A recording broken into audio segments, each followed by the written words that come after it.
स्वागत है साथियों आज के इस नए अंक में। मैं हूं जीत और आप देख रहे हैं पॉलिटिकल वॉरियर्स। आज के इस अंक में हम चर्चा करने वाले हैं लोकमान्य बाल गंगाधर तिलक के द्वारा दिए गए उनके राजनीतिक विचारों के बारे में।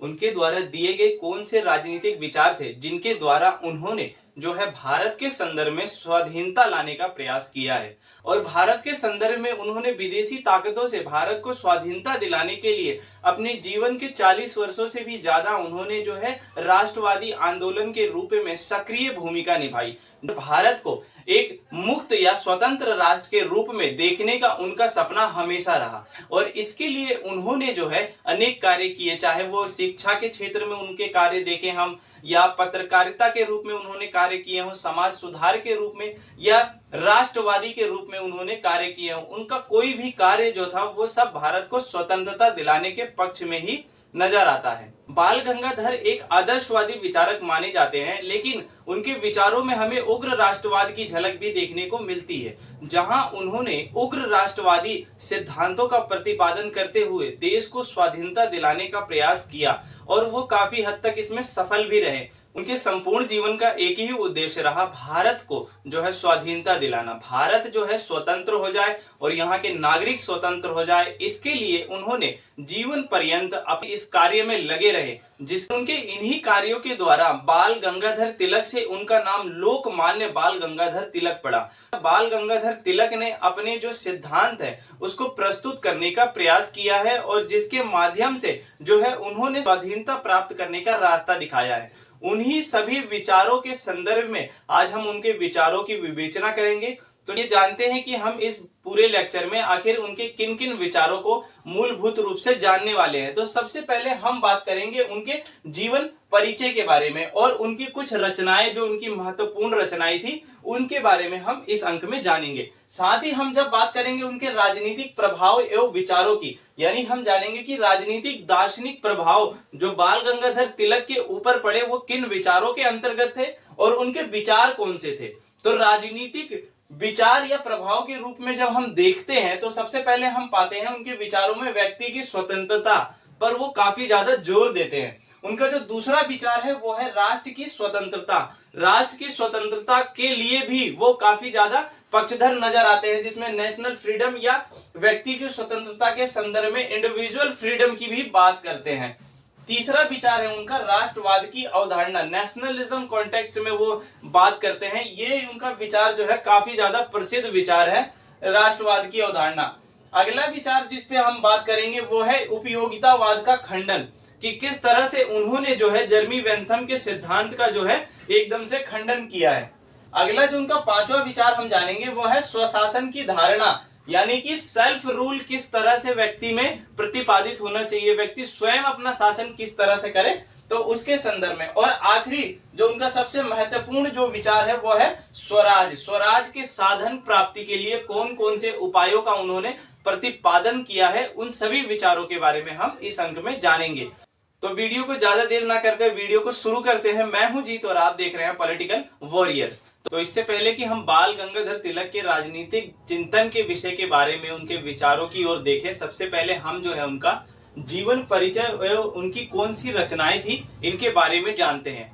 जब हम बाल गंगाधर तिलक के संदर्भ में बात करते हैं तो हम देखते हैं कि बाल गंगाधर तिलक जो एक राष्ट्रवादी विचारक थे, यानी उनके विचारों में हमें राष्ट्रवादी भावना की झलक देखने को मिलती है।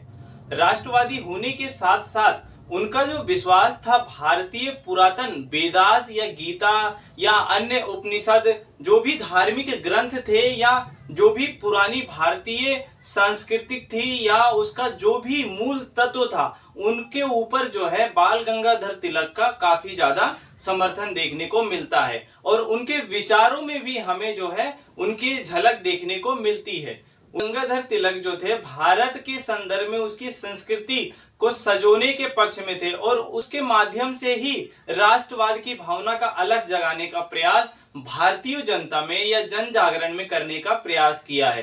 तो ऐसे समय में जब भारत जो था एक ब्रिटिश शासक के अंतर्गत गुलाम था और पराधीनता की स्थिति में अपने समय को या अपने काल को गुजार रहा था और अपना जीवन व्यतीत कर रहा था, ऐसे काल में और ऐसे समय में एक ऐसे महान राष्ट्रवादी व्यक्ति का जन्म होता है जिसे बाल गंगाधर तिलक कहा जाता है, और यही व्यक्ति आगे चलकर लोकमान्य तिलक के नाम से प्रसिद्ध होता है। तो बाल गंगाधर तिलक का जन्म हम देखते हैं तो वो 23 जुलाई 1856 को महाराष्ट्र के रत्नागिरी गांव में होता है, और वहां पर जो है उनके पिता का नाम गंगाधर तिलक होता है, और उनके पिता काफी ज्यादा विद्वान प्रकांड पंडित थे, जो कि गणित और संस्कृत के काफी ज्यादा महत्वपूर्ण विद्वान माने जाते थे। उस तिलक बाल्यकाल से ही इनकी मेधा शक्ति और प्रखर बुद्धि के कारण जो है इन्हें जो है 1866 में पूना एग्लो वर्नाकुलर स्कूल में जो है दाखिला दिला दिया गया, जिससे कि ये अपनी पढ़ाई को आगे बढ़ा सके। तब 1971 में 15 वर्ष की आयु में इनका विवाह कर दिया गया तापी बाई से, और उसके बाद यह जो है ग्रेजुएशन यानी बीए करने के लिए 1873 में डेक्कन कॉलेज में इन्होंने जो है एडमिशन लिया, और 1876 में इन्होंने जो है पास आउट कर दिया। इसके बाद ये और पढ़ाई करना चाहते थे, और इसके लिए इन्होंने जो है एलएलबी की परीक्षा के लिए जो है कॉलेज में जो है दाखिला लिया, और 1879 में इन्होंने जो है वहां से पास आउट कर लिया। तो अगर हम उनके पेशे के तौर पर देखें तो उन्होंने जो है शिक्षा शास्त्री या पत्रकार या समाज सुधारक और एक राष्ट्रवादी नेता के रूप में अपनी भूमिका को दर्ज किया है। जब हम बाल गंगाधर तिलक के राजनीतिक जीवन के परिदृश्य को देखें तो उनके समूल राजनीतिक परिदृश्य जीवन को हम मुख्यतः 4 भागों में बांटकर देख सकते हैं। पहले फेज में हम देखते हैं 1880 से 1891 तक के बीच के फेज को। 1880 के पहले के फेज को जब इन्होंने जो है अपनी शिक्षा प्राप्त कर ली, अपना बाल्यकाल जीवन गुजार लिया, और इसके बाद ये जब कॉलेज के समय में थे तो इनका मन जो था वो नौकरी में नहीं लगता था, और इन्होंने सार्वजनिक रूप से जो है समाज की सेवा के लिए वो आगे आए। और यह जो इनका काल था, पहला काल जब हम देखते हैं वो है फर्स्ट फेज 1880 से 1891 के रूप में। जब हम दूसरा फेज इनका देखते हैं वो है सेकंड फेज 1891 से 1898 तक। तीसरे फेज में हम 1898 से 1908 तक, और अंतिम और चौथा फेज है इनका 1916 से 1920 तक। तो इस तरह से हम उनके जो जीवन राजनीतिक पहलू है इसको देखते हुए हम इनको 4 भागों में बांट सकते हैं। जब हम पहले फेज की बात करते हैं, जब इन्होंने अपनी पढ़ाई पूरी कर ली, और पढ़ाई पूरी करने के बाद जब ये कॉलेज से बाहर आ गए तो इनको जो है नौकरी में मन नहीं लगा, और इन्होंने कॉलेज में ही जो है इस बात पे विचार कर लिया था कि हम जो है देश के लिए कुछ करेंगे, अपनी जनता के लिए कुछ करेंगे, सार्वजनिक रूप से कुछ करेंगे। तो इसके लिए इनका जो ये पहला काल माना जाता है वह जो है एक शिक्षा शास्त्री यानी एक शिक्षक के रूप में और पत्रकार के रूप में इन्होंने अपनी भूमिका जो है पहले फेज में देते हुए नजर आते हैं।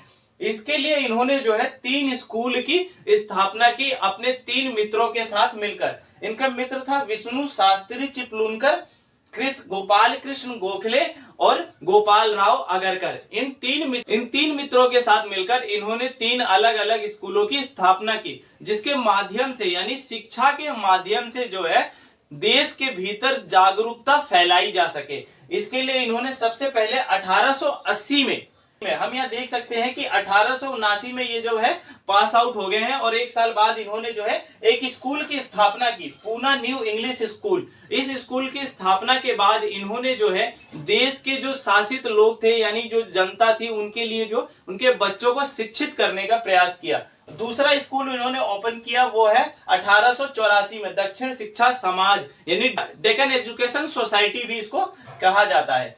तीसरा जो इन्होंने शुरू किया वो है फर्ग्यूसन कॉलेज 1885 में। 1885 में इन्होंने फर्ग्यूसन कॉलेज की स्थापना की। तो इस तरह से 3 स्कूलों को जो है इन्होंने स्थापित किया, और इसके माध्यम से जो है देश में एक राष्ट्रवादी भावना का प्रचार प्रसार करने का भी कार्य किया, जिससे कि लोग शिक्षित रहेंगे तो एक बेहतर समाज का निर्माण हो सकेगा। और इन्होंने जो है शिक्षा पर अहम जोर दिया है। 1889 में ये जो है कांग्रेस को ज्वाइन कर लेते हैं। उसके बाद ये समाचार पत्र निकालते हैं अपना 81 में। ये जो है मराठा जो है एक समाचार पत्र होता है जो इंग्लिश में निकालते हैं। उसके बाद वो केसरी नामक एक पत्रिका निकालते हैं मराठा नाम से, ये मराठा भाषा में होती है, जिसमें जो है देश के स्वदेशी बहिष्कार और स्वराज की भूमिका यानी सामाजिक, राजनीतिक और आर्थिक पहलू को देखते हुए इस केसरी के माध्यम से जो है जन जागरण करने का प्रयास करते हैं। और इस मराठा पत्रिका में ये बौद्धिक स्तर की बातें जो अंग्रेजी भाषा में लिखते थे, इससे जो है सरकार को जो है गिराने का प्रयास करते थे। तो इस तरह से समाचार पत्रों के माध्यम से भी इन्होंने जो है देश में एक राष्ट्रवादी भावना जगाने का प्रयास किया है। इसके बाद हम इनके दूसरे फेज की ओर देखते हैं। दूसरा फेज जब इनका शुरू होता है वो है 1891 से 1898 तक। इस फेज में इनका जो दृष्टिकोण था वो दृष्टिकोण के अंतर्गत वो उग्र राष्ट्रवाद की बात करते हैं, जिसमें राष्ट्रवादी भावना को जगाने का प्रयास करते हैं। सर्वप्रथम ये प्रयास करते हैं जो भारतीय ऐतिहासिक उत्सव जो भारतीय को अंतर्गत मनाए जाते थे उन सभी को समावेश किया जाए और 1893 में गणपति उत्सव की जो है शुरुआत की जाती है। और गणपति उत्सव जो बंबई में आज भी मनाया जाता है काफी हर्षोल्लास के साथ, और इसमें दिखाया जाता है कि किस तरह से हिंदू समाज हो या मुस्लिम समाज हो या किसी गैर समाज का व्यक्ति भी इस गणपति उत्सव में बढ़ चढ़ कर हिस्सा लेता है। तो ये गणपति उत्सव जो आज के बंबई में मनाया जाता है या हम देखते हैं काफी धूमधाम से मनाया जाता है, ये उस समय जो है बाल गंगाधर तिलक ने इसकी शुरुआत की। उसके बाद 1895 में इन्होंने शिवाजी उत्सव की शुरुआत की, जिसमें वीर शिवाजी के वीर बलिदानों के बारे में बताया गया और इसको एक त्योहार के रूप में हमें जोड़ने का प्रयास किया। फिर 1897 में ये बंबई विधानसभा के जो है सदस्य चुन लिए गए। जब ये सदस्य चुन लिए गए तो इनकी भूमिका काफी ज्यादा सक्रिय राजनीतिक तौर पर देखी जा सकती है। उस समय जो सरकार की जो नीतियां थी, उस समय जब ये 1897 में ये बंबई विधानसभा के सदस्य बनते हैं तो उस समय जो वहां पर जो था पूना में प्लेग फैला हुआ था, और प्लेग फैल जाने की वजह से जो थी वहां की ब्रिटिश शासक थी वो जनता पर मूलभूत रूप से जो है ध्यान नहीं देती थी और उनके स्वास्थ्य के लिए कोई बेहतर कार्य नहीं करती थी। तो उस समय जो थे इन्होंने सरकार की काफी ज्यादा आलोचना की इस संदर्भ में कि सरकार को इस पर ध्यान देना चाहिए। और प्लेग के कमिश्नर जो थे रेड, उनकी जो हत्या कर दी गई युवकों द्वारा। वो युवक जब जो ये प्लेग फैल गया और इसकी जो कोई भी भूमिका देखी नहीं जा रही थी, तब उन्होंने रोष प्रकट हुआ और उसके रोष से जो है रेड की हत्या कर दी। और इस रेड की हत्या के आरोप में बाल गंगाधर तिलक को गिरफ्तार कर लिया गया और इसके लिए उन्हें 18 महीने की जो है सजा दे दी गई। फिर इसके बाद जो है इनके जीवन का तीसरा फेज शुरू होता है, जिसे 1898 से 1908 तक हम देखा जा सकता है। और ये फेज था बाल गंगाधर तिलक को लोकमान्य बाल गंगाधर तिलक बनाने तक के सफर का, यानी राजनीतिक शिखर के एकदम शीर्ष पर जो पहुंचाने का कार्य था और जो काल था, यही इनका वो तीसरा फेज था जिसमें ये राजनीति शिखर तक पहुंचते हैं और वहां से जो है एक उच्च बाल गंगाधर तिलक को हम देख सकते हैं। सबसे पहले जब ये वहां पे बनते हैं उसके बाद जो है बंगाल का जो है विभाजन हो जाता है 1905 में, यानी बंग भंग हो जाता है, बंगाल का विभाजन हो जाता है 1905 में। 1905 में जब बंगाल का विभाजन हो जाता है तो कांग्रेस की जो उदारवादी नीति थी उसके जो है ये काफी ज्यादा असंतुष्ट हो जाते हैं, क्योंकि कांग्रेस के जो शुरुआती तौर पर ये जुड़े थे और जब ये शुरुआती तौर पर कांग्रेस को ज्वाइन करते हैं तो कांग्रेस के इसलिए ज्वाइन करते हैं कि कांग्रेस जो है स्वाधीनता की तरफ कार्य करेगा। लेकिन जब बंगाल का विभाजन हो जाता है 1905 में और कांग्रेस की कोई प्रमुख प्रतिक्रिया सामने नहीं आती और उदारवादियों के साथ जो है इनकी असंतुष्टि नीति जो है सामने आती है, तब ये क्या करते हैं 1907 में जो है कांग्रेस में फूट पड़ जाता है और कांग्रेस की जो विचारधारा थी वो दो विचारधाराओं में बट जाती है। एक नरम दल जो उदारवादियों का माना जाता था और एक गरम दल जिसे उग्र राष्ट्रवादियों का माना जाता था। तो इस उग्र विचारधारा के अंतर्गत जो थे तीन मुख्य व्यक्ति जो सामने आते हैं वो है लाल बाल पाल, यानी लाला लाजपत राय, बाल गंगाधर तिलक और बिपिन चंद्र पॉल। इन तीन व्यक्तियों द्वारा जो है इस उग्र विचारधारा का प्रतिपादन किया जाता है, यानी इन्हें गरम दल के रूप में माना जाता है। और इन तीन व्यक्तियों ने जो है 1907 में जो है नेशनल पार्टी की स्थापना करते हैं देश को आजाद दिलाने के लिए, एक राष्ट्रवादी भावना के लिए। और देश की भावना को और देश के राष्ट्रवादी विचार को जगाने के लिए। इसके लिए उस समय उन्होंने जो है स्वदेशी अपनाओ और बहिष्कार की नीति को काफी ज्यादा प्रोत्साहन दिया स्वराज प्राप्ति के लिए। इन्होंने कहा कि जो स्वदेशी चीजें हैं उसे अपनाओ और जो बहिष्कार है विदेशी चीजें हैं उसकी होलिका जलाओ। इसके आरोप में जो है इन्हें जो है 1908 22 जुलाई 1908 में जो है इनके ऊपर राजद्रोह का जो है मामला चला दिया जाता है और इन्हें गिरफ्तार कर लिया जाता है और 6 वर्ष की सजा जो है इन्हें सुना दी जाती है। यानी 1908 में जो है ये गिरफ्तार होकर 6 वर्ष की सजा के लिए ब्रिटिश शासक इन्हें कैद कर लेती है। फिर जब इनका जो अंतिम और आखिरी फेज शुरू होता है, चौथा फेज जिसे हम कहते हैं, वो है 1916 से 1920 तक। इस फेज में जो हम देख पाते हैं 1908 में जब ये गिरफ्तार कर लिए जाते हैं 6 वर्ष की सजा के बाद, ये 1914 में जब है सजा मुक्त होती है, इनकी सजा जब इनकी पूरी हो जाती है तो ये 1914 में जो है रिहा हो जाते हैं। रिहा होने के बाद ये एक राष्ट्रीय संगठन के तौर पर एक कार्य करने लगते हैं और देश में राष्ट्रवादी व्यापी भावना जो है जगाने का कार्य करते हैं। 1915 में एनी बेसेंट वो चाहती है कि नरम दल और गरम दल की एकता फिर से बन जाए और इसके लिए वो कांग्रेस के भीतर नरम दल और गरम दल को एकजुट या एकता के सूत्र में बांधने का कार्य करती है और वो इसमें सफल होती है। इसके बाद ये नरम दल और गरम दल खत्म हो जाते हैं और कांग्रेस जो है एकता के सूत्र में बंध जाता है। 1916 में जो है होम रूल की स्थापना करते हैं बाल गंगाधर तिलक और इसके माध्यम से जो है वो देश में आजादी दिलाने का प्रयास करते हैं। 1916 से 1920 तक इनका जो होम रूल चलता है जब तक ये जीवित रहते हैं। 1918 में ब्रिटेन के सुरोल के लिए ये ब्रिटेन में भी जाते हैं, सिरोल के केस के संदर्भ में ये जो है ब्रिटेन जाते हैं और 1918 में ही इन्हें कांग्रेस का अध्यक्ष चुन लिया जाता है। आज कांग्रेस के अध्यक्ष के लिए काफी लड़ाइयां हो रही हैं, लेकिन जब हम देखें तो कांग्रेस का जो है अध्यक्ष 1918 में बाल गंगाधर को चुना जाता है। 1920 में कांग्रेस प्रजातांत्रिक दल की ये स्थापना करते हैं जिसमें कांग्रेस के अंतर्गत ज्यादा से ज्यादा जो प्रजा हो वो लोकतांत्रिक तरीके से समावेश की जा सके।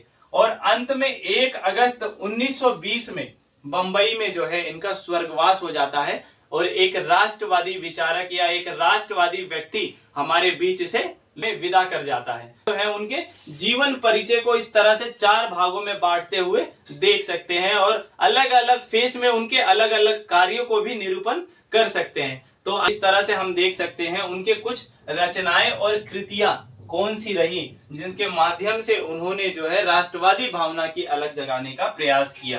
सबसे पहली जो उनकी रचनाएं हमारे सामने आती है वो है द अरायन। इन्होंने जो इसको लिखा था वो था 1893 में इसको लिखा था। दूसरी इनकी जो रचना है वो है the Arctic home in the Vedas, 1903 में इसका जो है इन्होंने रचना की थी। और तीसरी पुस्तक है इनका गीता रहस्य, 1915 में इसकी रचना की है। ये रचना उन्होंने तब की थी जब वो जेल में थे, जब वो जेल चले गए थे 6 वर्षों के लिए और जेल के अंदर रहते हुए उन्होंने जो है इस गीता रहस्य के बारे में जो है लिखा था। हम अपनी जो एक स्पेसिफिक वीडियो जो है इस गीता रहस्य के संदर्भ में भी बाल गंगाधर तिलक के माध्यम से प्रस्तुत करने का प्रयास करेंगे। उनकी जो अगली विचार है वो है वैदिक क्रोनोलॉजी एंड वेदास ज्योतिष, ये इनकी चौथी पुस्तक है। तो इन्होंने जो है ये 4 पुस्तकें जो है लिखी है जिनके माध्यम से देश में एक अलग विचार जो है देने का प्रयास किया है। तो आइए उनके राजनीतिक संबंधी विचारों के बारे में भी देखते हैं। बाल गंगाधर तिलक के जीवन परिचय जानने के बाद और उनकी द्वारा लिखी कुछ रचनाओं को देखने के बाद हम उनके राजनीतिक संबंधी विचारों को देखते हैं। तो तिलक के राजनीतिक विचारों की हम बात करते हैं तो उनके राजनीतिक विचारों में जो उनके विचारों की जो दार्शनिक प्रभाव विचार हमें देखने को मिलते हैं वह 2 प्रकार से हम देख सकते हैं। वह सबसे पहले आता है भारतीय जो है प्राचीन राजनीतिक दर्शन।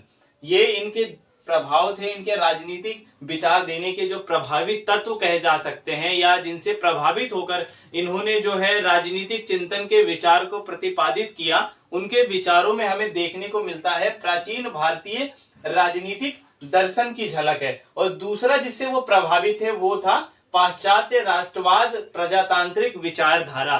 यानी पाश्चात्य विचारधारा के अंतर्गत जो राष्ट्रवाद पैदा हुआ था और उस राष्ट्रवाद के अंतर्गत जो वहां की प्रजातांत्रिक विचारधारा थी, यह जो पाश्चात्य विचारधारा थी, इससे काफी ज्यादा जो है लोकमान्य तिलक जो मुतासिर हुए थे। और साथ ही वह इस प्राचीन भारतीय राजनीतिक दर्शन के भी काफी ज्यादा पास नजर आए थे। तो इन दोनों विचारों का जो समन्वय करने का प्रयास किया है और बहुत ही सफल समन्वय करने का प्रयास इन्होंने किया है, क्योंकि जो राष्ट्रवाद पाश्चात्य के संदर्भ में उभरा वो भारतीय परिदृश्य में नहीं उभरा है। ये जो कहते हैं कि धर्म जो कि भारतीय परिदृश्य से लेते हैं, धर्म और राजनीति जो कि पाश्चात्य राष्ट्रवाद प्रजातांत्रिक विचारधारा से लेते हैं, तो धर्म एवं राजनीति का जो पूरक है वो दोनों एक दूसरे के पूरक हैं। यानी ना तो हम धर्म को अलग देख सकते हैं ना राजनीति को, यानी धर्म और राजनीति दोनों ही अलग अलग नहीं है बल्कि वह एक दूसरे के पूरक हैं। इसके संदर्भ में उन्होंने एक बात कही थी एक सभा में सम्मेलन करते हुए कि जो देखा जाए तो हमारे पास हमारा धन लुट गया है, हमारा राष्ट्र लुट गया है और हमारा राज्य लुट गया है, ले दे के हमारे पास केवल और केवल एक ये धर्म बचा है। और अगर ये धर्म भी हमसे लुट जाए या नष्ट हो जाए तो हमारा संपूर्ण राष्ट्रीय जीवन ही निरर्थक हो जाएगा, यानी हम इसके बिना कुछ नहीं रहेंगे। तो इसलिए हमें धर्म और राजनीति को एक साथ जोड़कर देखने की जरूरत है। तो अपने राजनीतिक विचारों में जो उनका पहला विचार हमें देखने को मिलता है वो है व्यक्तिगत स्वतंत्रता का विचार। जो तिलक व्यक्तिगत स्वतंत्रता की बात करते हैं, इंडिविजुअल फ्रीडम की बात करते हैं, वो बात करते हैं प्राचीन भारतीय दर्शन के हिसाब से, क्योंकि प्राचीन भारतीय दर्शन जो वेदांत का अद्वैतवाद के सिद्धांत पर आधारित है, उसके संदर्भ में कहते हैं कि वेदांत का अद्वैतवाद व्यक्ति को स्वतंत्रता का अधिकार प्रदान करता है और यह स्वतंत्रता का अधिकार ईश्वरीय गुण है जो प्रत्येक मनुष्य के पास होना चाहिए। और इस तरह से अगर ये प्रत्येक मनुष्य के पास ईश्वरीय गुण है तो इसे छीना नहीं जा सकता। इसलिए व्यक्तिगत स्वतंत्रता का विचार जरूरी है और व्यक्तिगत स्वतंत्रता होनी चाहिए। इसके लिए ये वेदांत के अद्वैतवाद के प्राकृतिक अधिकारों की धारणा प्रस्तुत करते हैं, जिसमें प्राकृतिक धारणा में राजनीतिक रूप से भारतीय दर्शन में सभी लोग स्वतंत्र थे और स्वतंत्र होने के नाते वो अपने सामाजिक विकास कर सकते थे, अपना आर्थिक विकास कर सकते थे, अपना राजनीतिक विकास कर सकते हैं और साथ ही स्वतंत्रता मिलने के बाद मनुष्य अपना स्वांगिक विकास कर सकता है। और ये तभी संभव होगा जब उसे स्वतंत्रता मिले होगी। और ये स्वतंत्रता इसलिए मिली है क्योंकि ये ईश्वरीय प्रदत्त है, यानी ईश्वरीय गुण है। और ये ईश्वरीय गुण होने के नाते व्यक्ति को सामाजिक आर्थिक स्वतंत्रता और राजनीतिक विकास करने के लिए प्राकृतिक अधिकार की धारणा के अंतर्गत भारतीय वेदांत अद्वैतवाद के अंतर्गत हमें देखने को मिलता है। और इसी बात को जो है तिलक सामने रखते हैं अपने राजनीतिक विचारों में व्यक्तिगत स्वतंत्रता के विचार के संदर्भ में, और बताते हैं कि आध्यात्मिक अनुभूति के बगैर व्यक्ति का जो है सृजनात्मक कार्य नहीं किया जा सकता। यानी व्यक्ति को धर्म के हिसाब से जुड़ा रहना चाहिए, तभी वो अपनी राजनीतिक पहलुओं के रूप में कार्य कर सकता है। इसके संदर्भ में 1916 में कांग्रेस के लखनऊ सम्मेलन में उनका काफी एक प्रसिद्ध स्टेटमेंट है कि स्वराज मेरा जन्मसिद्ध अधिकार है और इसे मैं लेकर रहूंगा। इस व्यक्ति स्वतंत्र नहीं है और अगर वो मर जाता है बिना यानी पराधीनता के संदर्भ में मर जाता है तो मरने के बाद भी वो स्वतंत्र नहीं होगा, क्योंकि जब वो स्वर्ग में जाएगा तो वहां पर भी वो पराधीन की स्थिति में रहेगा। इसलिए व्यक्ति का स्वतंत्र होना बहुत जरूरी है और जब तक वो स्वतंत्र नहीं होगा, ना ही इस लोक में और ना ही परलोक में, वो कहीं पर भी स्वतंत्र नहीं होगा। यह बात सामने रखते हैं तिलक। लेकिन हमें ये बात एक उनके विचारों में देखने को मिलती है कि वो ना तो अनियमित एवं असीमित स्वतंत्रता के पक्षधर थे, यानी वो किसी भी तरह से अनियमित स्वतंत्रता के पक्षधर नहीं थे और ना ही असीमित स्वतंत्रता के पक्षधर थे। अगर हम उनके विचारों में देखें तो वह एक सकारात्मक स्वतंत्रता या नियंत्रित स्वतंत्रता के पक्ष में थे, क्योंकि व्यक्ति जब अनियंत्रित हो जाएगा और उसकी स्वतंत्रता अनियमित हो जाएगी तब वो अपनी स्वतंत्रता का इस्तेमाल करके दूसरों की स्वतंत्रता की हानि पहुंचाएगा। इसलिए बाल गंगाधर तिलक ने अनियमित एवं असीमित स्वतंत्रता के पक्ष में अपने समर्थन को नहीं दिया है, बल्कि सीमित और नियंत्रित स्वतंत्रता के पक्ष में ही अपने विचारों को रखा है। ऐसे हम उनके जो प्रथम राजनीतिक विचार है उनमें व्यक्तिगत स्वतंत्रता के विचार को देख सकते हैं। उनका अगला विचार है राष्ट्रों की स्वतंत्रता। बाल गंगाधर तिलक अपने राजनीतिक विचार में जो दूसरा विचार हमारे समक्ष रखते हैं वो है राष्ट्रों की स्वतंत्रता का समर्थन। यानी राष्ट्र जो है वो सभी राष्ट्र क्या है, स्वतंत्र होने चाहिए। ये राष्ट्र स्वतंत्र होने के बाद ही व्यक्ति की स्वतंत्रता को सुनिश्चित करेगा। यानी अगर राष्ट्र स्वतंत्र नहीं होगा तो व्यक्तिगत स्वतंत्रता भी कोई अहमियत नहीं रखती। यानी कि व्यक्तिगत स्वतंत्रता तभी सही रूप से लागू हो सकेगी जब राष्ट्र स्वयं स्वतंत्र होगा। यानी अगर राष्ट्र किसी का पराधीन होगा तो वहां के लोग जो है वो कैसे स्वतंत्र हो सकते हैं। इसलिए राष्ट्रीय स्वतंत्रता के बिना व्यक्तिगत स्वतंत्रता नहीं मानी जा सकती और व्यक्तिगत स्वतंत्रता आ ही नहीं सकती। इस विचार को तिलक सामने रखते हैं। तिलक अपने राष्ट्रों की स्वतंत्रता के संदर्भ में वेदांत दर्शन और पाश्चात्य दर्शन का समन्वय करने के पक्षधर नजर आते हैं। जहां वेदांत दर्शन में हमने देखा कि वेदांत दर्शन जो प्राकृतिक अवस्था में ईश्वर द्वारा प्रदत्त शक्ति है, यानी ईश्वर ने सभी व्यक्तियों को स्वतंत्रता प्रदान कर रखी है, ठीक वैसा ही विचार हमें वेदांत के दर्शन में मिलता है। और वही विचार जो है पाश्चात्य दर्शन के समन्वय में भी जो है तिलक देते हुए नजर आते हैं। जब वो पाश्चात्य समन्वय की बात करते हैं तो पाश्चात्य विचारकों के कुछ नाम हमारे सामने वो रखते हैं। पहला नाम आता है बर्क, मिल, जेएस मिल, जेमिनी तथा विल्सन। वो विल्सन के दो विचारों को हमारे समक्ष प्रस्तुत करते हैं। पहला है राष्ट्रीय स्वतंत्रता, दूसरा है राष्ट्रीय आत्मनिर्णय। यानी राय तो इनके दो विचार हमारे सामने आते हैं। पहला है विश्व के जितने भी राष्ट्र हैं उन राष्ट्रों में रहने वाले सभी व्यक्ति स्वतंत्रता के अधिकारी हैं। यानी कोई भी राष्ट्र, विश्व में जितने भी राष्ट्र हैं वो सभी व्यक्ति के राष्ट्र के भीतर रहने वाले सभी प्राणी और लोग जो हैं वो स्वतंत्रता के अधिकारी हैं और उन्हें स्वतंत्र होना चाहिए। यह विचार विल्सन देते हैं और इसी विचार को जो है भारत में लागू करने के पक्षधर में हमारे बाल गंगाधर तिलक इस विचार को सामने रखते हैं। वो कहते हैं कि दूसरा जो विचार है वो है एक राष्ट्र दूसरे राष्ट्र पर नियंत्रण या परतंत्र ना करे। यानी कोई एक राष्ट्र दूसरे राष्ट्र पर उसकी जो सत्ता है, साम्राज्य को स्थापित ना करे, बल्कि उस राष्ट्र को स्वतंत्र छोड़ दे। पहला कि सभी को स्वतंत्रता का अधिकार है, दूसरा कोई राष्ट्र किसी पर भी अपना जो है आधिपत्य लागू नहीं करेगा। तो इन दो विचारों को जो है तिलक कहते हैं कि इसे भारत में भी लागू करना चाहिए और भारत के संदर्भ में भी इन दो विचारों को जो है प्रतिपादित करने के बाद भारतीय समाज जो कि स्वतंत्र होंगे सभी नागरिक और राष्ट्र भी स्वतंत्र होगा। तो इस तरह से वेदांत और पाश्चात्य दर्शन के समन्वय से जो है राष्ट्रों की स्वतंत्रता का समर्थन भी तिलक करते नजर आते हैं।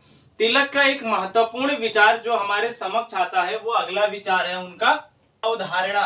राष्ट्रवाद की अवधारणा के संदर्भ में तिलक प्रस्तुत करते हैं कि राष्ट्रवाद आखिर है क्या। सबसे पहले हमें ये समझना होगा कि राष्ट्रवाद क्या है, राष्ट्रवादी कैसे जन्म लेता है या राष्ट्रवाद कैसे पनपता है। तो राष्ट्रवाद आता है प्रेम, त्याग, बलिदान और समर्पण की भावना से। ये तब स्थापित होता है जब एकता के सूत्र में सभी लोग बंधे हों, सभी लोगों की भाषा एक हो, जाति के संदर्भ में एक हो, सबका निवास स्थान या भूमि एक हो और धर्म एक हो। इन माध्यमों से जो है राष्ट्रवाद फलीभूत होता है और राष्ट्रवाद की भावना जो है लोगों में जागृत होती है। तो इस तरह के विचार को जो है तिलक सामने रखते हैं कि राष्ट्रवाद से अभिप्राय प्रेम, त्याग, बलिदान, समर्पण की भावना से है, जहां व्यक्ति एकता के साथ भाषा या जाति एक होने के नाते वो किसी एक स्थान पर रहते हुए एक धर्म का पालन करता है, वो राष्ट्रवाद कहलाता है। तो इस तरह से वो सच्ची राष्ट्रवाद के संदर्भ में कहते हैं कि सच्ची एवं स्वस्थ राष्ट्रीयता तभी होगी जब वो भारतीय मूल्यों एवं संस्कृति पर आधारित होगी। भारतीय और मूल्यों की संस्कृति से उनका जो रुख है वो है वेद, गीता, आध्यात्मिक शक्ति और राष्ट्रीय उत्सव, यानी हर एक राष्ट्र का कोई ना कोई उत्सव होता है, उसके माध्यम से जो है प्राचीन परंपराओं को हमें आधार बनाना होगा, जिससे राष्ट्रवाद पनपे और प्राचीन संस्कृति को पुनः जागरण करना होगा, जिसके माध्यम से राष्ट्रवाद जो है उदित होता है। वह कहते हैं कि प्राचीन काल में हम देखें तो आदिम काल के युग में एक प्रथा प्रचलित थी, वो बहुत ज्यादा प्रथा प्रचलित थी, जिसे कबीला प्रथा कहते थे, यानी कबीला समुदाय। जो कुछ लोग जो थे वो एक कबीला के रूप में रहते हैं। हमने कई हिंदी फिल्मों में ऐसा देखा होगा कि जो एक निश्चित भूमि में और निश्चित जो उनकी जो समुदाय थी उनमें कोई एक उनका कबीले का प्रधान होता था और उसकी बात पर ही वो सभी लोग अमल करते थे। जो कबीला जो भारतीय परंपरा के अंतर्गत थी वो भारतीय परंपरा का आधार थी। उसके अंतर्गत हमें जो है आदिम युग में कबीला जो प्रथा देखने को मिलती है, ये कबीला प्रथा क्या थी? कबीले के प्रति जो थी भक्ति भावना थी, यानी कि कबीले के अंतर्गत जितने भी लोग रहते थे वो सभी लोग अपने कबीले को लेके काफी ज्यादा भक्तिपूर्ण दृष्टि रखते थे। ना ही वो कबीले से बाहर किसी प्रकार का लेन देन रखते थे, ना ही किसी प्रकार का विवाह या सांस्कृतिक दोस्ताना रखते थे। तो इस तरह से जो व्यक्ति थे वो किसी तरह से जो थे एक सूत्र में बंधे हुए थे। और आधुनिक काल में हम देखें तो आधुनिक संदर्भ में यही क्या है? राष्ट्रवाद है। ऐसा बाल गंगाधर तिलक हमारे सामने अपने विचार प्रस्तुत करते हैं और कहते हैं कि भारतीय मूल्यों की संस्कृति ही जो कबीला प्रथा थी वो आधुनिक समय में राष्ट्रवाद है। और इस राष्ट्रवाद को जगाने के लिए या राष्ट्रवाद की अवधारणा का आधार प्रस्तुत करने के लिए बाल गंगाधर तिलक अपने समाचार पत्रों के माध्यम से जो है अपने विचारों को सामने रखते हैं। उनका पहला जो समाचार पत्र है वो है मराठा, जो कि तार्किक बौद्धिक दृष्टिकोण से इसमें लेख लिखे जाते थे, जो कि इंग्लिश माध्यम में होता था उस समय के। और दूसरा उनका जो समाचार पत्र है, पत्रिका, वो है केसरी। केसरी जो था मूलतः मराठा भाषा में इसे लिखा जाता था, जिसमें राजनीतिक, सामाजिक और आर्थिक देखते हुए भारत के परिदृश्य में ब्रिटिश की शासन सत्ता कैसी है और उसका समाज पे कैसा असर पड़ रहा है और भारतीय समाज का जो आर्थिक दोहन हो रहा है वो किस तरह से हो रहा है, उस केसरी पत्र के माध्यम से लोगों में जो है जन जागरण फैलाने का कार्य जो है तिलक करते थे। और इसके माध्यम से वो राष्ट्रवाद की अवधारणा को जगाने का प्रयास भारतीयों में करते थे। उसका दूसरा आधार प्रस्तुत करते हैं, वो कहते हैं ऐतिहासिक प्रतीकों के माध्यम से हमें जो है अपने राष्ट्रवाद को जगाने की जरूरत है। राष्ट्रीय उत्सव के माध्यम से राष्ट्रीय उत्सव को मनाया जाए, इसके लिए राष्ट्रीय ऐतिहासिक प्रतीक हमारे क्या है? इसके लिए उन्होंने शुरुआत की गणेश उत्सव की। गणेश उत्सव यानी कि आज के समय में हम गणेश उत्सव को देख सकते हैं, जहां बंबई में आज भी इसे मनाया जाता है बड़े धूमधाम से हर साल। ये देश को एकजुट करने का प्रयास किया। और दूसरा उन्होंने उत्सव शुरू किया शिवाजी उत्सव। ये शिवाजी उत्सव के माध्यम से इन्होंने बताया कि शिवाजी जो थे वो बलिदान और त्याग के मूर्ति थे। उन्होंने जो है अपने कार्यों के द्वारा अपनी छवि को स्थापित किया। जब शिवाजी जा रहा था तो तिलक के ऊपर ऐसे आरोप लगे कि वो मुस्लिम विरोधी व्यक्ति है, लेकिन उन्होंने इन सभी बातों का खंडन किया और उन्होंने कहा कि जो भी पाश्चात्य विचारक हैं उनको छोड़कर और रजनी पामदत्त जैसे विचारकों, जो इतिहासकार विचारक थे, उनको छोड़ दिया जाए। तो वो स्वयं कहते थे कि कभी भी शिवाजी ने औरंगजेब के खिलाफ युद्ध किया है, ना कि उन्होंने जो है मुस्लिम के खिलाफ युद्ध किया है, बल्कि औरंगजेब के निरंकुश शासन के तहत उन्होंने उनके अत्याचारों का सामना करने के लिए शिवाजी ने हथियार उठाया, ना कि मुस्लिम समुदायों के लिए उन्होंने हथियार उठाया। तो इस बात को समझाने के रूप में जो है बाल गंगाधर तिलक जो थे वो मुस्लिम को काफी ज्यादा समझा पाए। इसके संदर्भ में हमें देखने को एक उदाहरण मिलता है कि जब उनकी गिरफ्तारी हुई थी एक बार, तब एक मुस्लिम बंगाल के जो हाजी साहब थे उन्होंने जो है 7,000 रुपए मूल्य सहायता प्रदान की थी उनकी जो है जमानत के लिए। तो इस तरह से हम देख सकते हैं कि वो हिंदू मुस्लिम के समन्वय का कार्य करते थे। तो इसलिए वो शिवाजी उत्सव के संदर्भ में मुस्लिमों को मनाने में काफी हद तक सफल रहे। और शिवाजी उत्सव जो है काफी दूर तक फैला। ये 1906 तक बनारस, कलकत्ता, मद्रास और कराची जैसे शहरों तक भी फैला, जिसके माध्यम से उन्होंने जो है राष्ट्रवाद की भावना जगाने का प्रयास किया। अपनी राष्ट्रवादी अवधारणा में वो एक अलग विचार प्रस्तुत करते हैं। वो कहते हैं कि राष्ट्रवाद के लिए किसी भी तरह का हिंसा, अत्याचार या हत्या नहीं होनी चाहिए, बल्कि ना ही वहां पे हिंसा हो, ना अत्याचार हो और ना ही हत्या मुक्त समाज ही एक अच्छे राष्ट्रवाद की परिकल्पना कर सकता है।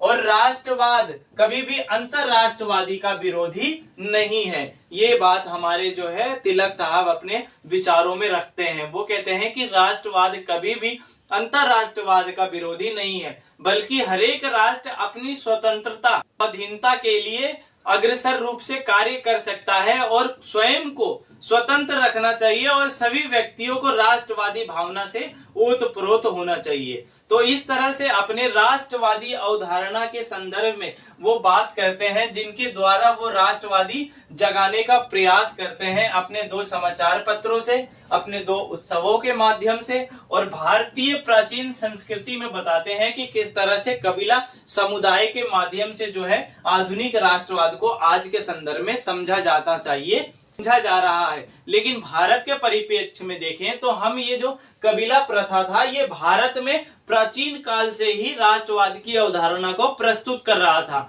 लेकिन प्राचीन काल के होने के कारण इसके पुनर्जागरण की हमें आवश्यकता है। तो इस तरह से तिलक ने अपने राष्ट्रवाद अवधारणा के विचार को प्रतिपादित किया है।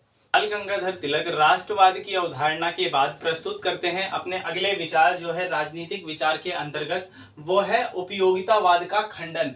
उपयोगितावाद का खंडन वो इस प्रकार से करते हैं कि वो उपयोगितावाद का सिद्धांत जो दिया है वो है जर्मी बेंथम ने दिया है। जर्मी बेंथम ने बताया कि अधिकतम लोगों का अधिकतम सुख ही उपयोगितावाद का सिद्धांत है। तो तिलक कहते हैं कि जो बेंथम का सिद्धांत है, उपयोगितावाद का सिद्धांत, वह पूरी तरह से गलत सिद्धांत है। इस सिद्धांत का जो है वो बताते हैं कि मनुष्य एक सुखवादी प्राणी है, यानी मनुष्य हमेशा जो है सुख चाहता है, यानी वो सुख के पास जाता है और दुख से जो है दूर भागता है। ये मनुष्य की फितरत है, क्योंकि मनुष्य जो है वो हमेशा सुखवादी प्राणी होने के नाते उसे सुख की अभिलाषा होती है और दुखों से दूर रहता है। तो जर्मी बेंथम का ये सिद्धांत जो प्रतिपादित करता है कि अधिकतम लोगों का अधिकतम सुख, यानी व्यक्ति को ज्यादा से ज्यादा सुख प्रदान करने की ओर ये अग्रसर है। तो उपयोगितावाद के सिद्धांत के अंतर्गत राज्यों का क्या काम होगा? राज्यों का काम होगा कि राज्य का ये कार्य होगा कि राज्य जो है व्यक्तियों की सुखों में वृद्धि करेगा, यानी व्यक्ति के सुखों में ज्यादा से ज्यादा इजाफा करेगा, जिससे लोग ज्यादा से ज्यादा सुखी रह सके। तो राज्य जो है एक यांत्रिक संस्था बन जाएगा, यानी ये एक यंत्र के रूप में काम करेगा। लेकिन जो हमारे तिलक हैं वो कहते हैं कि जो राज्य है वह यांत्रिक संस्था नहीं है, और राज्य का ये कार्य नहीं है कि वो लोगों की सुख सुविधाओं का ध्यान रखे, जब लोगों की सुखों में वृद्धि करे और लोगों के सुखों के लिए ही अपने नीति निर्धारण के कार्यों को प्रस्तुत करे। तो वो खंडन करते कहते हैं कि राज्य का कार्य ये है कि राज्य जो है व्यक्ति को 2 प्रकार के कार्यों से करे, यानी राज्यों का मुख्य कार्य है कि राज्य व्यक्ति के सांसारिक और पारलौकिक कल्याण के बारे में सोचे, केवल और केवल उसके भौतिक रूप को ना सोचे, यानी आंतरिक रूप में उसके किस किस सुखों की बात करेगा? भौतिक सुखों के बारे में। तो राज्य का काम है, राज्य का जो उद्देश्य वो प्रस्तुत करते हैं कि राज्य का कार्य है कि राज्य सांसारिक और पारलौकिक दोनों तरह से व्यक्ति का कल्याण करे, और उसके लिए वो राज्य को एक आध्यात्मिक संस्था मानते हैं। राज्य जो है एक आध्यात्मिक संस्था है, राज्य कोई यांत्रिक संस्था नहीं है, वो राज्य एक आध्यात्मिक संस्था है। और सांसारिक और पारलौकिक के साथ साथ वो धर्म, काम, अर्थ और मोक्ष, इन चारों के लिए राज्य जो है व्यक्ति का सच्चा सहयोगी बनेगा, और इस सच्चे सहयोगी के अंतर्गत ही राज्य जो है व्यक्तियों का विकास करेगा। तो इस विकास के माध्यम से ही लोग अपने आप के जीवन को और ज्यादा बेहतर कर पाएंगे। इसलिए जो है तिलक उपयोगितावाद का खंडन करते हैं कि वहीं जब वो अपना अगला विचार प्रस्तुत करते हैं, वो कहते हैं कि अगले विचार में दिखाते हैं कि स्वशासन की धारणा कैसी होनी चाहिए।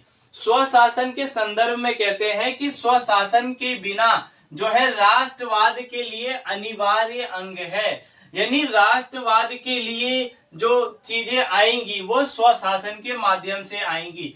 राष्ट्रवाद के लिए सबसे जरूरी चीज है वो है स्वशासन। स्वशासन की धारणा के साथ ही व्यक्ति के भीतर जो है राष्ट्रवाद पनपेगा, और स्वशासन के बिना व्यक्ति ना ही अपना सामाजिक, आर्थिक, धार्मिक और राजनीतिक विकास कर सकता है, बल्कि वो किसी भी तरीके के इन क्रियाकलापों में भागीदार नहीं बन सकता। इसीलिए स्वशासन के माध्यम से ही वो बेहतर चीजों को करेगा। सामाजिक आधार से ना तो उसका कोई समाज में सरोकार होगा, जब वो सेल्फ रूल ही नहीं करेगा यानी स्वयं शासन नहीं करेगा, तो किस प्रकार के वो आर्थिक, सामाजिक और धार्मिक, राजनीतिक में अपने विचारों को प्रस्तुत कर पाएगा। वो तभी प्रस्तुत कर पाएगा जब उसका स्वशासन में कार्य करना होगा। इसके लिए वो होम रूल की स्थापना करते हैं 1916 में, और लखनऊ के अधिवेशन में वो अपने एक फेमस स्टेटमेंट को उद्धृत करते हैं। वो कहते हैं कि स्वराज मेरा जन्मसिद्ध अधिकार है और इसे मैं लेकर रहूंगा। इसके संदर्भ में वो होम रूल के माध्यम से घर घर जो है स्वराज को पहुंचाते हैं, और घर घर स्वराज होना चाहिए। इसके लिए वो नैतिक तत्वों पर आधारित, क्योंकि जो बाल गंगाधर तिलक है उनके विचारों में हमें प्राचीन भारतीय संस्कृति की झलक देखने को मिलती है। इसीलिए प्राचीन भारतीय संस्कृति परंपरा जो है वो नैतिक तत्वों पर ज्यादा महत्व देता है। इसीलिए वो यहाँ पर भी अपने नैतिक तत्वों पर ज्यादा जोर देते हैं। जो नैतिक तत्व है वो स्वधर्म के अनुसार होने चाहिए, यानी व्यक्ति का जो धर्म है उसके अनुसार ही उसके नैतिक तत्वों की परिकल्पना की जानी चाहिए। स्वराज के संदर्भ में कहते हैं कि व्यक्ति जब स्वराज के अभाव में होगा, यानी ना जब उसका शासन खुद होगा नहीं, स्वशासन वो करेगा नहीं, तो स्वराज उसको मिलेगा नहीं। और स्वराज के अभाव में ना तो वो अपना औद्योगिक प्रगति कर सकता है, ना ही राष्ट्रीय शिक्षा हो सकती है, और ना ही सामाजिक सुधार। क्योंकि स्वराज यानी स्वयं का राज जब नहीं होगा तो औद्योगिक प्रगति, जो उसके ऊपर जो राज कर रहे हैं, जिसके अधीन वो है, वो लोग जैसा चाहेंगे वहां की वैसी औद्योगिक प्रगति होगी, जैसी चाहेंगे वैसी शिक्षा देंगे, और जैसे चाहे सामाजिक सुधार करेंगे। क्योंकि व्यक्ति जब स्वयं का शासन करेगा, यानी जब उसका स्वयं का राज होगा, तो वो क्या करेगा कि समाज के अंतर्गत क्या बदलाव करने जरूरी हैं और क्या नहीं है, ये इस बात को भली भांति रूप से जानता होगा, तभी वो सही तरीके से समाज में सुधार करेगा। लेकिन जो दूसरा विदेशी तंत्र है और जो कोई दूसरा उस पर शासन कर रहा है, उस समाज के बारे में नहीं जानता और केवल अपनी भलाई के लिए उस समाज को सुधार का नाम देकर बदलाव करेगा। और स्वराज के अभाव में ये सभी चीजें असंभव है, व्यक्ति इसको प्राप्त नहीं कर सकता। स्वराज के माध्यम से बाल गंगाधर तिलक कहते हैं कि स्वराज का मतलब ये नहीं है कि हम मंदिर से भगवान को हटाना चाहते हैं, बल्कि हम पुजारियों को हटाना चाहते हैं। अर्थात जो ब्रिटिश साम्राज्य है, जो उसका राजा है, वो ऐसे ही बना रहे, लेकिन जो आंतरिक चीजें हैं, जो आंतरिक परिदृश्य में जो भारतीय शासन कला है, वह किसके हाथ में हो? वो भारत के आंतरिक मामलों का संचालन और प्रबंधन भारतीयों के हाथों में होना चाहिए, भारतीयों के पास होना चाहिए। भारत के जो आंतरिक मामले हैं उनका जो प्रबंधन और संचालन भारतीयों के हाथों में होना ही सच्चा स्वराज है। जबकि ऐसा नहीं है कि हम जो है ब्रिटिश राजा हुकूमत के अंतर्गत कुछ राज्य वहां से भेज दिए जाते हैं और वो व्यक्ति हम पे संचालन करते हैं। वो इसके खिलाफ थे, ना कि वो ब्रिटिश साम्राज्य के राजा जो था उसके अंतर्गत वो चीजों को सही मानते थे और कहते थे कि वो जैसा चला रहा है, लेकिन अंतर्गत भारतीय सीमा के परिदृश्य में भारतीयों को ज्यादा भागीदारी देने की सुनिश्चित करने चाहिए और भारतीयों को इस संचालन और प्रबंध की भूमिका मिलनी चाहिए, जो भारतीयों के ऊपर भारतीय ही शासन कर सकते हैं, गैर भारतीय नहीं करेंगे। इस संदर्भ में वो अपने स्वराज की स्थापना को परिदृश्य करते नजर आते हैं। उनके अगले और अंतिम विचार में हम स्वराज के संदर्भ में उनके विचारों को जानते हैं। तिलक अपने विचारों में स्वराज की प्राप्ति के लिए स्वराज के कुछ साधनों के बारे में बात करते हैं। राष्ट्रवादी नेताओं के द्वारा जो है कार्य किए जा रहे थे। तो स्वराज के लिए जो है उन्होंने जो है एक व्यापक जो है साधन अपनाने पर बल दिया। उन्होंने कहा कि हमें जो है किसी एक विचारधारा के नीचे जो रहकर जो है स्वराज नहीं मिल सकता, हमें इसके लिए जो है व्यापक साधन के प्रयोग करने पड़ेंगे। वो कहते हैं कि संवैधानिक साधन और उदारवादियों के विचार से जो है स्वराज नहीं आएगा, क्योंकि इनके विचार के कारण ही 1905 में बंगाल का विभाजन हो गया। और बंगाल के विभाजन के बाद जो उदारवादी या जो कांग्रेस के समर्थक में जो हमारे बाल गंगाधर तिलक थे वो इससे एकदम विपरीत हो गए। उन्होंने कहा कि इनकी ऐसी नीतियों के कारण ही हमारे जो राज्य हैं, हमारे जो राष्ट्र हैं, उसके टुकड़े कर दिए जा रहे हैं, यानी उन्हें अलग अलग भागों में बांटकर हमें ही विखंडित कर दिया जा रहा है। तो हम स्वराज कैसे ले पाएंगे? इसके लिए हमें एक सूत्र में आने की आवश्यकता है। जब तक हम लोग एक सूत्र में नहीं आएंगे या एकता के साथ नहीं आएंगे तो हमें स्वराज नहीं मिल पाएगा। इसके लिए उन्होंने जो है 1905 में जो है बंगाल के विभाजन के बाद बाल पाल लाल यानी बाल गंगाधर तिलक, बिपिन चंद्र पाल और लाला लाजपत राय, इन त्रिमूर्तियों की उग्र विचारधारा हमारे समक्ष आती है। इन उग्र विचारधाराओं के द्वारा इन्होंने जो है स्वराज की प्राप्ति के लिए 4 साधन बताए और इन 4 साधनों के द्वारा ही स्वराज की प्राप्ति की जा सकती है। पहले साधन के रूप में उन्होंने बताया कि हमें स्वदेशी होने पर बल देना चाहिए। दूसरा, बहिष्कार करना चाहिए विदेशी वस्तुओं का। तीसरा, राष्ट्रीय शिक्षा पर जोर देना चाहिए। और चौथा और अंतिम साधन जो है वो है निष्क्रिय प्रतिरोध की भावना होनी चाहिए।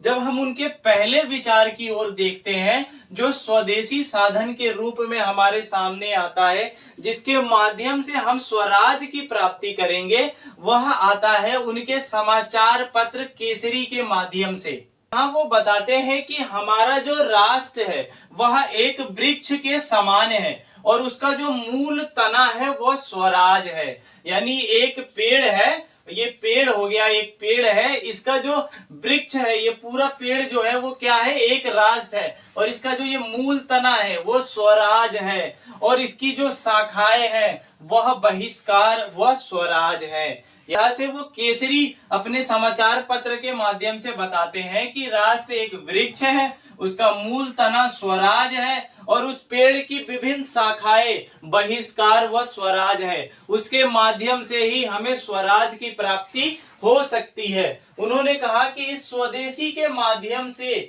हमें क्या है? आत्मनिर्भरता और स्वावलंबन बनने का मौका मिलेगा, जिससे कि हम आत्मनिर्भर हो पाएंगे और किसी पर दूसरे पर आत्मनिर्भर नहीं रहेंगे। इसके लिए उन्होंने जो है स्वदेशी आंदोलन को और ज्यादा जोर दिया, जिसमें हम देखते हैं उनके द्वारा स्थापित की गई होम लीग स्थापना जो घर घर पहुंची और लोगों को जन जागरण से जोड़ा। इसके लिए उन्होंने गणपति शिवाजी आर्थिक और स्वावलंबन करने के लिए देशीय उद्योग का जो है प्रोत्साहन दिया, जिसके द्वारा क्या है? आर्थिक संबल हो सकेंगे हम। और देश के जो देशीय लघु उद्योग कुटीर थे, खादी थे, इन सब को उन्होंने जो देशीय जो देश के अंतर्गत जो उद्योग थे उनको आगे बढ़ाने में प्रोत्साहन दिया, जिससे हम जो है आर्थिक रूप से मजबूत हो सके। इसके लिए जो अगला विचार हमारे सामने आता है, जो अगला साधन है वो है बहिष्कार। बहिष्कार के माध्यम से उनका तात्पर्य था कि स्वदेशी जो भी वस्तुएं हैं, जो हम स्वदेशी यानी स्वदेशी के अंतर्गत जो हम बनाते हैं, यानी में उन्हीं वस्तुओं का जो है हमें प्रयोग करना चाहिए। जो वस्तुएं स्वदेशी है उनका प्रयोग करना चाहिए और जो वस्तु विदेशी है उन सभी वस्तुओं की क्या है? होलिका जलानी चाहिए। या तो उनकी होलिका जलाओ या उसका बहिष्कार करके उसका त्याग कर दो। उन सभी वस्तुओं का जो वस्तुएं विदेशी हैं और स्वदेशी वस्तुओं का प्रयोग करना ही बहिष्कार कहलाता है। इसका जो तीसरा साधन उन्होंने बताया, जो प्रमुख साधन है, वो है राष्ट्रीय शिक्षा। राष्ट्रीय शिक्षा के संदर्भ में उन्होंने वास्तविक शिक्षा को लिया, जो कहा कि वह शिक्षा सबसे वास्तविक है जो व्यक्ति को जीविकोपार्जन बनाती है, यानी जिस शिक्षा के माध्यम से व्यक्ति अपना पालन पोषण कर सके वो ही शिक्षा सबसे अच्छी शिक्षा मानी जाती है। दूसरे स्तर पे उन्होंने कहा कि शिक्षा का कार्य है सच्चे नागरिक का गुण संचार करना। और विदेशी शिक्षा क्या कर रही थी उस समय, व्यक्तियों के अंदर जो है राष्ट्रवादी भावनाओं को जगाती नहीं थी, बल्कि उन्हें जो है एक क्लर्क बनाने की मशीन बनाकर रख दिया था। ऐसी स्थिति में वो बात करते हैं कि सच्चे नागरिक का संचार हो, उसके अंदर उसके गुणों का संचार हो और वो एक राष्ट्रवादी नागरिक बने, उसका शिक्षा का मूल अर्थ होना चाहिए। शिक्षा जो डिपेंड हो वो पूर्वजों के ज्ञान पर आधारित हो, जो उनके पूर्वज हो उनके आधारित उनके ज्ञान को शिक्षा में समावेश किया जाना चाहिए। तभी आने वाली पीढ़ी जो है अपने पूर्वजों को याद करेगी, जिसके माध्यम से उन्होंने जो है गणपति उत्सव या शिवाजी उत्सव के संदर्भ में भी चीजों को समझाने का प्रयास किया है। राष्ट्रीय शिक्षा के माध्यम से ही राष्ट्रीय निर्माण किया जा सकता है। जब तक राष्ट्रीय शिक्षा नहीं होगी तो राष्ट्रीय निर्माण की बात एकदम निरर्थक है। साथ ही शिक्षा ही अंधकार से व्यक्ति को प्रकाश की ओर ले जाती है और शिक्षा के माध्यम से ही उसके अधिकार, दायित्व, स्वतंत्रता का आभास उसे होता है कि उसके कौन से दायित्व हैं, कि वो स्वतंत्र है या नहीं है, उसके अधिकार कौन से हैं, ये केवल शिक्षा के माध्यम से ही वो व्यक्ति जान पाता है। और उन्होंने जो है धार्मिक शिक्षा के रूप में भी अपने पक्षों को रखा है। उन्होंने कहा कि धार्मिक शिक्षा से व्यक्ति जो है झगड़ों और पारंपरिक कलह को जो है दूर कर सकता है, क्योंकि पारंपरिक कलह तभी दूर होंगे जब उसे धर्म की शिक्षा का भी ज्ञान होगा और धार्मिक शिक्षा के द्वारा वह जो है आपसी झगड़े का निपटारा कर सकता है। और धार्मिक शिक्षा के द्वारा ही अतीत के प्रति उसके सम्मान क्या क्या है, उसके प्रति वो सम्मान की दृष्टि से आगे बढ़ सकता है। उन्होंने शिक्षा को एक मातृभाषा के माध्यम से ज्यादा बल देने की ओर अग्रसर किया है। कहा है कि शिक्षा हमेशा जो है मातृभाषा के रूप में होनी चाहिए, उसमें उसकी प्रधानता को स्वीकार किया है, क्योंकि मातृभाषा होने के माध्यम से ही जन जागरण की सर्वोच्चता हासिल की जा सकती है। अगर वो मातृभाषा में नहीं होगी तो सभी लोग इकट्ठे नहीं हो सकते। लेकिन हमें ये बात स्वीकार करनी होगी कि उन्होंने जो है अंग्रेजी भाषा को अस्वीकार नहीं किया है, बल्कि उसे भी स्वीकार किया है। लेकिन अंग्रेजी भाषा और मातृभाषा में उन्होंने मातृभाषा को प्रधानता देने की ओर कार्य किया है। जो स्वराज की प्राप्ति के लिए चौथा और अंतिम साधन उन्होंने बताया है निष्क्रिय प्रतिरोध। निष्क्रिय प्रतिरोध के द्वारा वो जो है साधन प्राप्ति, यानी निष्क्रिय प्रतिरोध के द्वारा स्वराज की प्राप्ति का जो अंतिम विकल्प प्रस्तुत करते हैं वो है निष्क्रिय प्रतिरोध। यानी के लिए कहते हैं कि विदेशी शासक के प्रति असहयोग का अहिंसात्मक शस्त्र है। यानी जो विदेशी शासक है, यानी जो विदेशी द्वारा जो शासक के नीति नियम बनाए गए हैं उनमें जो है असहयोग करना ही अहिंसात्मक शस्त्र है। यानी उनके द्वारा कोई भी नीति निर्धारण किए जा रहे हैं तो उनमें जो है असहयोग करें, यानी उनके कार्यों में सहयोग ना करना ही निष्क्रिय प्रतिरोध कहलाता है। तिलक कहते हैं कि जो स्वदेशी शासन है, स्वदेशी शासन के अंतर्गत ब्रिटिश शासक जो है वो शासन कर रहे हैं, उनमें उनका सहयोग कौन करता है, वो भारतीय जनता करती है। तो भारतीय जनता जो है स्वदेशी शासन के अंतर्गत जो है उनका सहयोग ना करे और इस निष्क्रिय प्रतिरोध के समक्ष खड़ी हो। उसके लिए कहते हैं कि अगर वो सभी जनता जो है सहयोग नहीं करेगी तो उनकी जो सरकार है वो एक दिन भी नहीं चल पाएगी। इसके लिए वो बताते हैं कि कर यानी जो टैक्स संग्रह की व्यवस्था है उस पे व्यक्ति काम ना करे, यानी किसी राज्य के लिए कोई व्यक्ति टैक्स जो है वो संग्रह ना करे और ना ही किसी के कार्यों में भागीदारी बने। दूसरा कह रहे हैं कि सेना में भर्ती ना हो, क्योंकि विदेशी जो व्यक्ति हैं वो विदेशों से जो उच्च अधिकारी हैं केवल वही व्यक्ति विदेशी हैं, बाकी उनकी सेना में जितने लोग हैं वो सारे भारतीय हैं। तो भारतीय जो है वो सेना में भर्ती ना हो। और अपनी समस्याओं को उनके न्यायालय में मुकदमे में ना ले जाएं, यानी उनके न्यायालय में जो मुकदमे बने हैं उनमें ना ले जाएं। उसके लिए वो क्या करें, अपनी स्वयं की पंचायत स्थापित करें और पंचायत के द्वारा ही वहां पर अपने मामलों को सुलझाने का प्रयास करें और उनके न्यायालयों का बहिष्कार करें। साथ ही वो कह रहे हैं कि मद्यपान यानी शराब का त्याग कर दें, जिसके कारण जो है वो गलत रास्तों पे चल रहे हैं। और जनता इन सब का जो सहयोग कर रही है, जनता इन सब का जो सहयोग करेगी यानी इन सब का असहयोग कर देगी, उसके उपरांत ही स्वराज की भावना हम प्रस्तुत कर पाएंगे और स्वराज की प्राप्ति कर पाएंगे। इसके लिए जो तिलक ने जो 4 साधन बताए हैं वह इस प्रकार से हमने उनके साधनों के बारे में भी विवेचना की। तिलक द्वारा दिए गए उनके राजनीतिक विचारकों को हम इस तरह से समझ सकते हैं। मुझे पूरी आशा है कि आप इस वीडियो को देखने के बाद बाल गंगाधर तिलक के राष्ट्रवाद या स्वराज संबंधी या राष्ट्र की स्वतंत्रता के संबंध में उनके सभी विचारों से अवगत हो चुके होंगे और अपनी परीक्षाओं में बेहतर परिणाम ला पाएंगे। तो अंततः ये वीडियो आपको कैसी लगी हमें कमेंट सेक्शन में जरूर बताएं। और अगर आप इस वीडियो पर नए हैं और इस वीडियो को अभी देख रहे हैं तो हमारे चैनल को सब्सक्राइब करें, साथ ही बेल आइकन को प्रेस कर दें ताकि आने वाली सभी वीडियो का नोटिफिकेशन आपको मिले सबसे पहले। दोस्तों में इस वीडियो को शेयर करना ना भूलें, चैनल को सब्सक्राइब करें, लाइक करें, फॉलो करें और कमेंट करना ना भूलें। तो मिलते हैं अगले वीडियो में एक नए विचारक के साथ। तब तक के लिए शुभ रात्रि, सब्बा खैर, जय हिंद।